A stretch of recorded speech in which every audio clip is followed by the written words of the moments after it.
Ok l'équipe, c'est R2Z, nouvelle vidéo paris sportif pour l'Europa League les gars de ce jeudi. Les 4 matchs au compteur s'affichent ici à votre écran. Comme d'hab les gars, sur YouTube, 4 avis.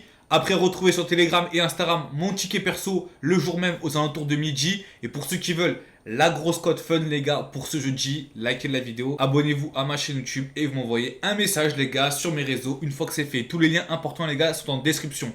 Petit récap de mardi en LDC. Plutôt pas mal, à l'heure où je vous parle c'est mercredi, donc je ne sais pas encore les résultats des matchs de mercredi pour la LDC. En tout cas mardi les gars, on s'est bien gavé. Il y aura 2-3 tickets à l'écran. Je rappelle encore les gars que c'est 100% gratuit, RDV sur mon Telegram et mon Instagram. Ok les gars, on commence directement avec ce quart de finale spécial Serie A. 100% équipe italienne, l'AC Milan contre l'AS Rome. Les gars, quand j'ai regardé le match pour me préparer un petit peu au niveau des pronostics, des avis, je me suis choqué. Hein. Les 8 dernières confrontation entre ces deux équipes-là, sur les 8 matchs, il y a eu 8 fois les deux équipes qui marquent. C'est simple.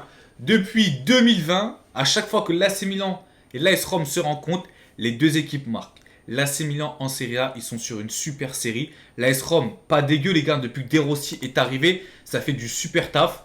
Les 7 derniers matchs de Milan, c'est 7 victoires. L'AS Rome, ça marque pas beaucoup, ça encaisse pas beaucoup. Donc là, en fait, tout me pousse à croire qu'il y a eu 8 matchs, les gars, avec 8 fois des équipes qui marquent. Il faut, toute grosse série a une fin. Et moi, je pense que ça va être aujourd'hui la fin. Donc, je vais pas vous préconiser de jouer les deux équipes qui marquent. Plutôt de jouer la victoire de l'AC Milan, les gars, à domicile. Moi, je vois bien les Milanais gagner le match aller et les Romains, les gars, gagner le match retour. Les gars, on passe à Leverkusen qui fait quand même office de favori sur cette double confrontation face à West Ham, les Londoniens, qui, rappelons-le les gars, sont les derniers vainqueurs de la Conference League l'année dernière. Sur ce match-là, au match aller, pour moi, pas de suspense. Les Londoniens, les gars, en dehors de leur base, c'est compliqué. Bon, les Leverkusen, on les présente plus, toujours invaincus. Ils sont sur une série de 6 victoires sur les 6 derniers matchs. À part un match nul qu'ils ont fait contre Karabakh en Europa League, sinon les gars, ça enchaîne victoire sur victoire. Ils vont clairement gagner la Bundesliga, les gars, c'est clairement fait. Victoire des Allemands à domicile. Par contre, au match retour, ça va être compliqué chez les Londoniens. On passe à l'Olympique de Marseille qui va, les gars, dans le chaudron. Ça va faire du bruit là-bas au Portugal. Benfica, Lisbonne, Marseille. Benfica, malheureusement, ils ont perdu le match qu'il ne fallait pas perdre lors du derby face au Sporting pour gagner le championnat du Portugal. Ils ont perdu 2-1. Ils ont actuellement 5 points, 6 points de retard, je crois, avec un match en plus. Ça veut dire que si Sporting gagne le match en retard, ils sont clairement à 7 ou 8 points. Donc, Benfica, les gars, c'est simple. Pas de championnat. Ils vont mettre tout leur espoir, les gars, sur cette double confrontation pour aller en demi-finale pour l'Europa League. Marseille, là, ça va mal en ce moment. 4 derniers matchs, 4 défaites de rang.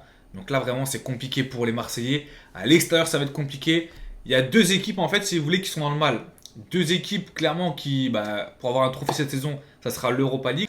Benfica, ils viennent de perdre contre le Sporting.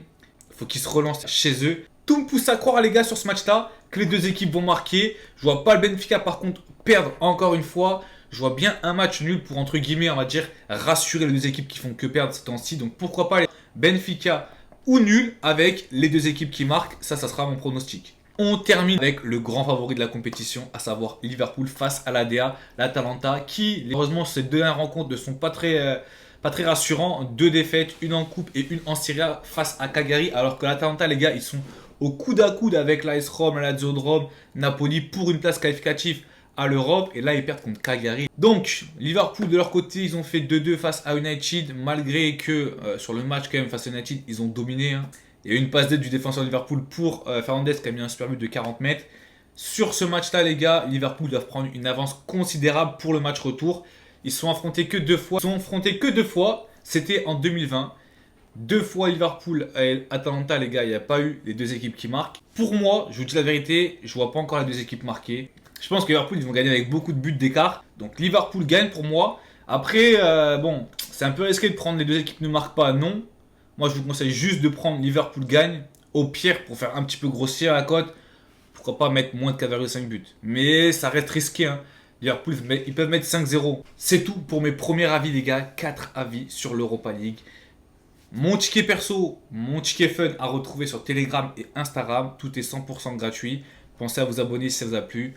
On se dit à la semaine prochaine pour la Ligue des Champions. Ciao l'équipe, c'était R2Z.